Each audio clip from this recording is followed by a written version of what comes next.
Hello and welcome to Alphonse Zeileis. The dissolution of the APK and the establishment of the corresponding new Nazi organization takes place as part of a larger event. You can find out more about this in this video. The article, which appears on Monday, 10th of April 1933, alongside the article on the General Meeting of all Palatinate Art Associations, is entitled The Rebuilding of the Palatinate Art Scene. The district leadership of the NSDAP has invited people to a large rally for German culture and art in the main hall of the Saalbau. Why does everything with the Nazis always have to be a rally? Attendance is lower than expected, as the Reich Chancellor Hitler is speaking on the radio at the same time and giving a speech to his SA. That would have deterred many from attending, writes the newspaper. Kurt Kölsch, whom we are already familiar with, states that public education is not something to be enjoyed, but rather something that must be fought for. Why must public education be fought for? And what does that mean? There could be no public education unless the people had first truly become a people. I have no idea what Kölsch is trying to say. When, pray tell, is a people truly a people that is a people? Unfortunately, Kölsch does not shed any further light on the matter in this article.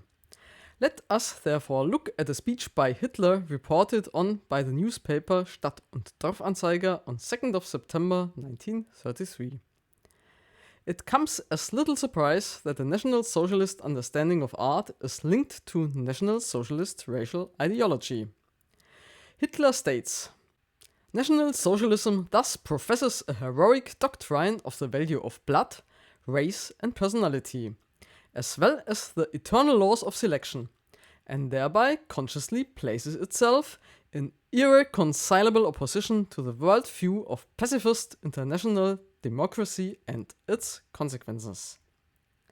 The sentence may be incomprehensible, but Hitler certainly delivered it well, and in context it lends itself to the imagination. Later Hitler continues. For art can never be separated from the human. But when nations copy art that is alien to their own culture, this is not proof of art's international character, but merely proof of the ability to mechanically copy something that has been intuitively experienced and created. In my view, someone here has failed to grasp the development of the art world over the preceding 50 years. Perhaps Hitler should have taken a look at the catalogue of the Centenary Exhibition of German Art. This took place in Berlin in 1906 and was organized by, amongst others, Hugo von Tschudi, Alfred Lichtwark, Gustav Pauli, Ludwig Justi, Karl Moll and Julius Meyer-Graefe. You can find out more in episode 17, Alphonse Zeileis and the Centenary Exhibition. By the way, Caspar David Friedrich was rediscovered at this exhibition.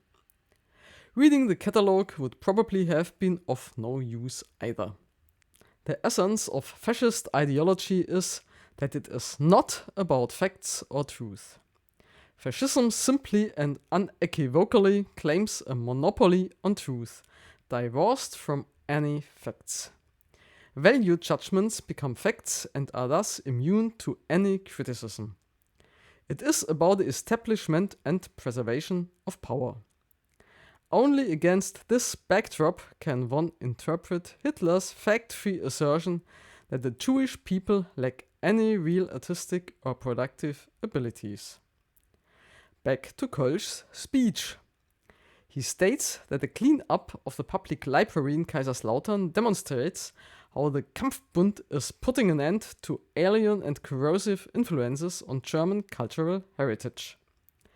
As you will see in the next video, this clearly doesn't mean that the library was simply given a thorough scrub.